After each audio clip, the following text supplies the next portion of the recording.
this tutorial, I'm going to be showing you how to crochet one of these puff flower granny squares. Start by making a slip knot using your preferred method. This is how I like to make my slip knots, but you can use any method.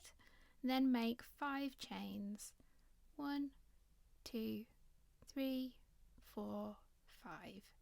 Slip stitch in the first chain to make a ring. There's my ring of chains that I'm going to be crocheting my first round into.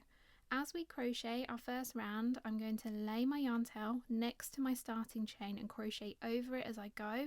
This enables us to close up any holes that are left at the end of round 1. I will show you how to do that as we go. Start round 1 by chaining 2. 1, 2.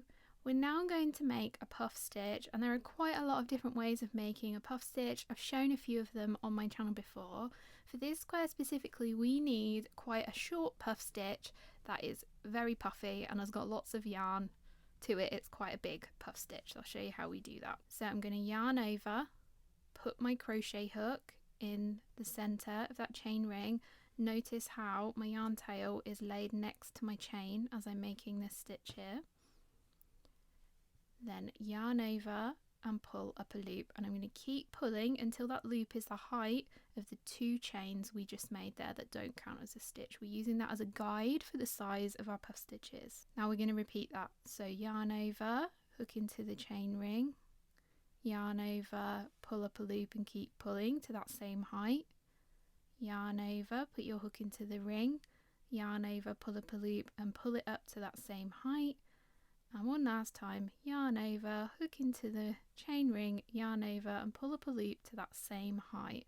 So if I separate all these loops of yarn out on my hook, I've now got 9 loops of yarn on my hook. To finish off the puff stitch, yarn over and pull through all 9 loops. So all of them like that. So that's our first puff stitch made. Next, chain 2. 1, 2. Now we're going to make another puff stitch into the chain ring, making sure to crochet over the top of this tail again. Yarn over, hook into the chain ring, yarn over, pull up a loop and keep pulling to that same height as our previous loops.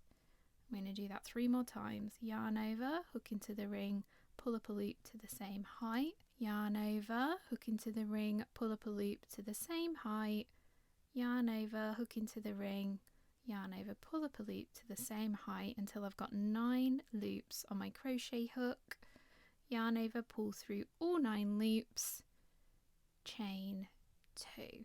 Repeat this around until you've made a total of 6 puff stitches total, and I'll meet you there. So I've now made 6 puff stitches into the ring with 2 chains between each puff stitch. I've just done my last 2 chains. Do you remember I said that if we crocheted over the top of our yarn tail, we'd be able to close up this hole at the center? We can do that now. So if you pull on this yarn end, that closes up the center nicely. We are going to have to come back and weave this end in at the end, but for now it's closed up that hole nicely. To finish off this round, slip stitch in the next puff stitch, which is there. And then we're going to fasten off this yarn colour. So I'm going to pull that slip stitch nice and tight, make 1 chain, snip the yarn, use my crochet hook to pull that yarn through the tail, give it a pull to tighten. We're now ready to join our next colour. So I'm going to rotate my little puff flower around a little bit, and I'm going to pick any chain 2 space and put my hook into it. I've then pulled up my next colour yarn ready to join it. So I'm going to lay it over the top of my crochet hook and pull up a loop. So I've got a little trick here that temporarily prevents this loop coming too loose from where this tail is left dangling, and this won't secure your yarn permanently, but it's like a temporary bit of extra friction to stop it coming loose. You will need to come back and weave this in at the end. So what I'm going to do is I'm going to take my yarn tail, lay it over the top of my crochet hook and tuck it down there and hold it in place with my finger so it's nice and out the way. We're now going to ignore that little yarn over I did with the tail there, and that will get it trapped in our starting chain. So to start round 2, we're going to start by making 2 chains. 1, 2. That doesn't count as a stitch, and you can see that my yarn tail is caught in that chain then. So next I'm going to make one of those same puff stitches we did in round 1 into the same space. So yarn over, hook in the space, yarn over, pull up a loop to the height of 2 chains, yarn over, hook in the same space, yarn over, pull up a loop to that height again, and do that a 3rd time, and one last time. And then I've now got 9 loops on my crochet hook, yarn over, pull through all 9 loops, and that's our first puff stitch done. And I'm going to pull this puff stitch over a little bit to make space, because we're going to be making a second puff stitch into this same space. So next, chain 1, and we're going to work another puff stitch back into the same space. So I'm going to do my first yarn over and pull through, second, 3rd, 4th, got 9 loops on my hook, yarn over and pull through all of them, and I'm going to make 1 chain again, and I'm going to repeat this around, working 1 chain, puff stitch in the next space, 1 chain, puff stitch in the same space. So we're doing 2 puff stitches in each of these spaces all the way around, so we're making 12 puff stitches total with 1 chain between each puff stitch. So repeat that all the way around, and I'll meet you at the end of the round. So this is what your puff flower should look like at the end of round 2. You can see I've made a total of 12 puff stitches, 2 puffs into each space around.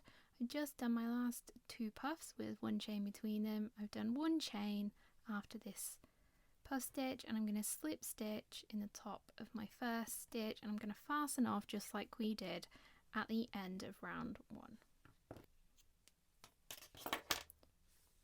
So I'm now going to join my final colour, and I'm going to put my hook into any chain space around. It doesn't matter which one you go into, I'm just going to pick that one. I'm going to lay my yarn ends over my crochet hook and pull up a loop just like we did previously. Then I'm going to do that little trick of tucking my yarn tail over the hook just to give it a little more friction so it doesn't come loose so quickly. Now we're ready to start round 3. Start round 3 by chaining 4.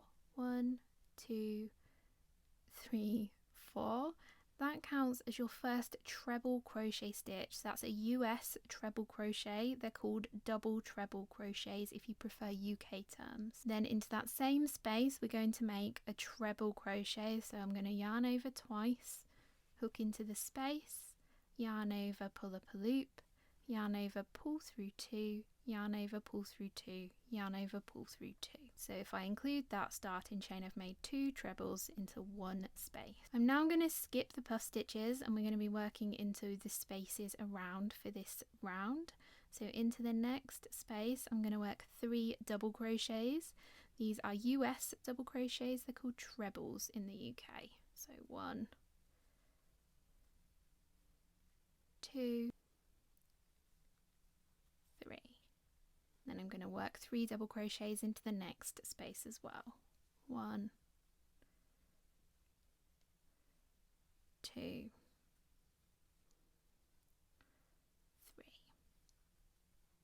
So into the next space I'm going to make a corner group, and for this square our corner group is 2 trebles, 2 chains, and then 2 trebles all worked into the next space.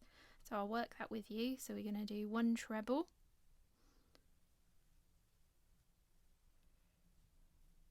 then another treble,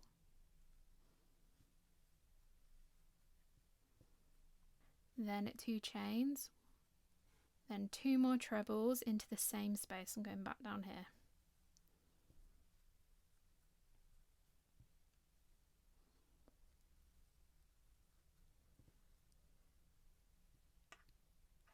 That's my corner group there done. So now we're going to repeat that sequence around the square. So I'm going to do 3 double crochets, 3 double crochets, corner group, 3 double crochets, 3 double crochets, corner group, all the way around until I'm back and my next space is the one we joined our yarn to, and I'll meet you there and show you how we finish off this round. So I've continued working that sequence of stitches all the way around, and I've just done 2 groups of 3 double crochet into the last 2 spaces. My next space is where we joined the yarn. So we've already worked 2 treble crochets here, so we've already worked part of that corner group, so we need to finish off this corner group. So I'm going to finish off by making 2 trebles back into that space we started. 1, 2. Then I'm going to make 2 chains.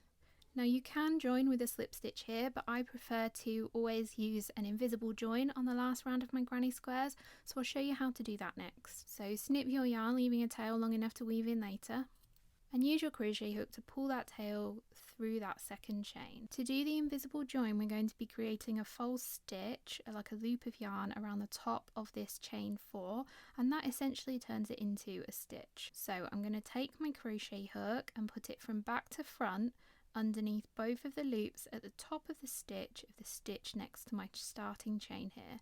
So my hook's going under there, like that. And I'm going to lay my tail over my hook and pull it through that stitch like that. And then I'm not going to pull this yarn really tight. I want this stretch of yarn here we've just created to equal the front loops of all of the stitches either side of it. Then to finish off the invisible join, I'm going to take my crochet hook and put it from back to front through the back loop only of that second chain of the corner there. And I'm going to yarn over and pull that tail through. So now you can go ahead and thread this tail onto a tapestry needle and weave it in to secure it, and then weave in all your other ends. Then these squares don't necessarily need blocking, but if you would like to learn how to block your granny squares, I'll pop the tutorial for that over here. I'll also pop a playlist over here of lots of different ways of joining granny squares, so you can make loads of these squares and join them into any project you like. I hope you've enjoyed this tutorial, and I'll see you again next week.